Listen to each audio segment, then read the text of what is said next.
আলহামদুলিল্লাহি কাফা ওয়া সালামুন আলা ইবাদিহি আল্লাযীনা ইসতাফা আম্মা বা'দ فقد قال الله تعالى في كلامه المجيد وفرقانه الحميد أعوذ بالله من الشيطان الرجيم بسم الله الرحمن الرحيم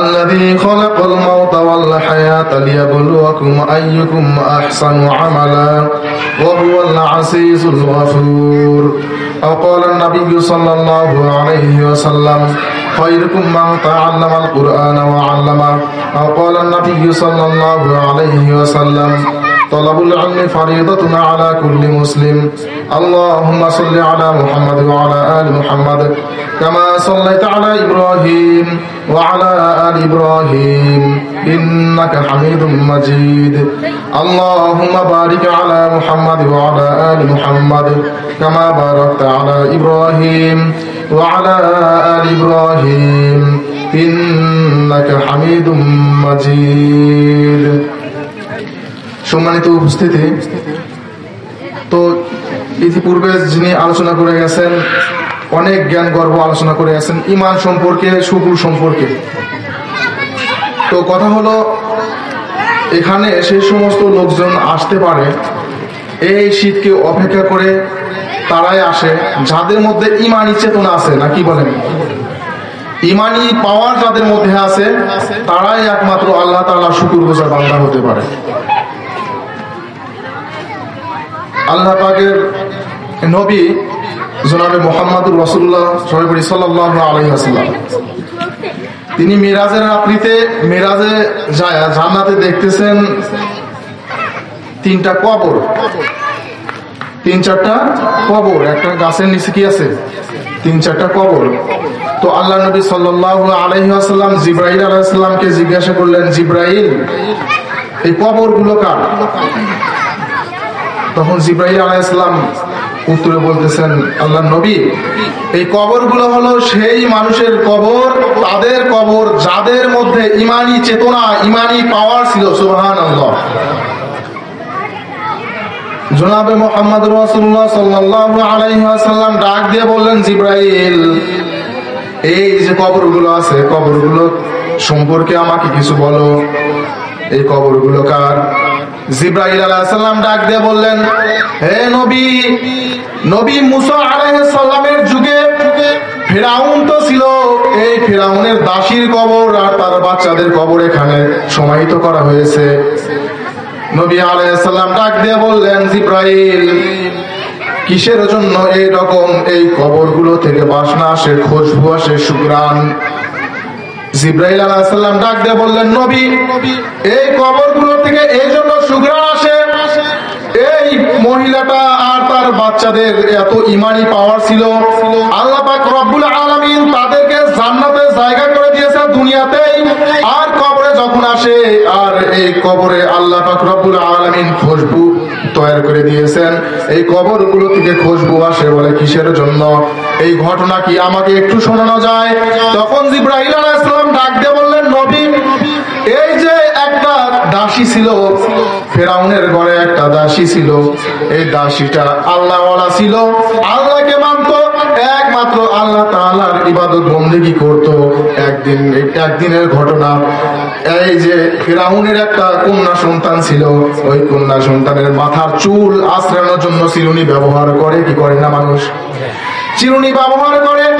আর এই চিরুনি দিয়ে যখন ওই দাসী ফেরাউনের কন্যার চুল আঁচড়াইতেছে, এক পর্যায়ে ওই চুলখানা মানে চুলেতে মাথা থেকে হাত থেকে পড়ে যায় এই চিরুনিটা যখন পড়ে যায় জমিনের মধ্যে, তখন এই ফেরাউনের দাসীটা বিসমিল্লাহির রহমানির রহিম বলে এই চিরুনিটা উঠায়।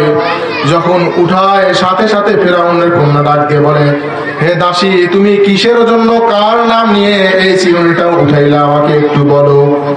তখন দাসী ডাক দিয়ে বলতেছে, হে ফেরাউনের কন্যা, আমার গরিবের কন্যা, আমি কার নাম নিয়ে উঠাইছি হয়তো তুমি এর আগে জানো নাই, তবে আজকে তোমাকে বলে দেই, আমি যেই নামটা নিয়ে আজকে এই চিরটা উঠাইলাম তিনি হলো আমার প্রভু, আমার পালনকর্তা, তোমার বাবা ফেরাউনকেও যিনি পালেন। সুবহানাল্লাহ।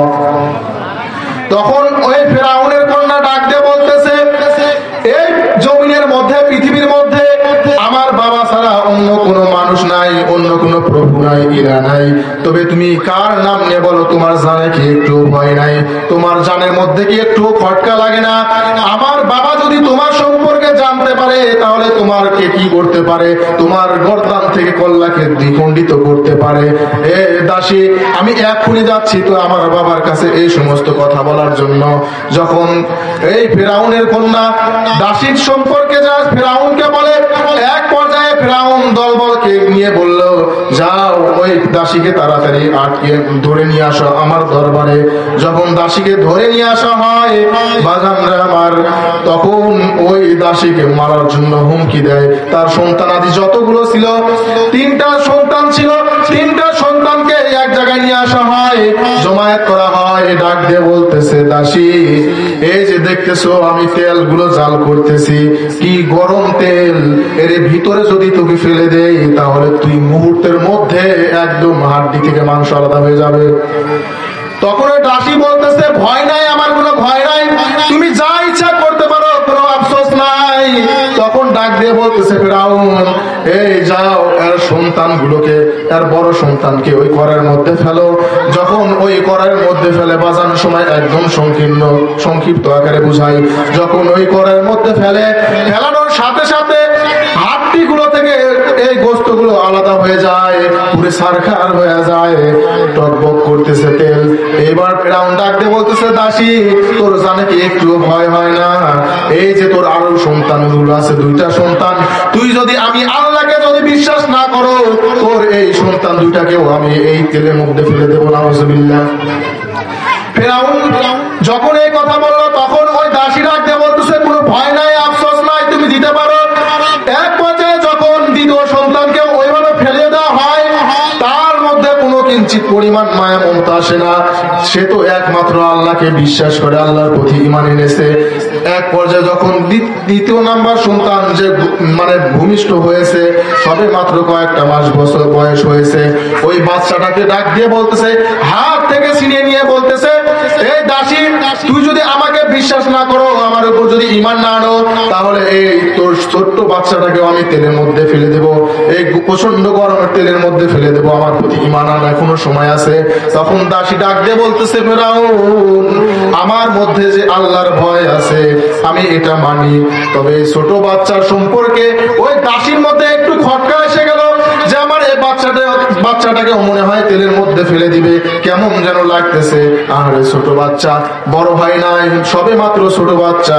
তখন আল্লাহ পাক রব্বুল আলামিনের কুদরতে ওই ছোট বাচ্চার জবান খুলে যায়। তখন ওই ছোট বাচ্চা ডাক দিয়ে বলতেছে, আম্মা তুমি টেনশন করো না, টেনশন করো না, ওই ফেরাউনের কথায় তুমি কান দিও না। কারণ কি, এই গরম তেল দেখতেছো না, এটা গরম তেল না, এটা হলো জান্নাতের বাগান। এই বাগানের মধ্যে আসতে পারলে আমরা উভয় জগৎ শান্তি পাবো। সুবহানাল্লাহ। তো জনাবে নবী মুহাম্মদ সাল্লাল্লাহু আলাইহি ওয়াসাল্লামকে এইভাবে বুঝাইতেছেন যে এই বাচ্চাগুলোকে যখন গরম তেলের মধ্যে ফেলে দেওয়া হয়, এরকম আযাব দেওয়া হয়। তারপরে ওই ছোট বাচ্চাকেও ফেলে দিয়েছেন। এক পর্যায়ে ওই দাসী ঈমান হারা হয় নাই, দাসীর মধ্যে একমাত্র আল্লাহর ভয়, আল্লাহকে বিশ্বাস স্থাপন করে। তারপরে ওই দাসীকে ওই গরম তেলের মধ্যে ফেলে দেয়। নবী গো, এই কবরগুলো হচ্ছে সেই ফিরআউনের দাসীর কবর। সুবহানাল্লাহ।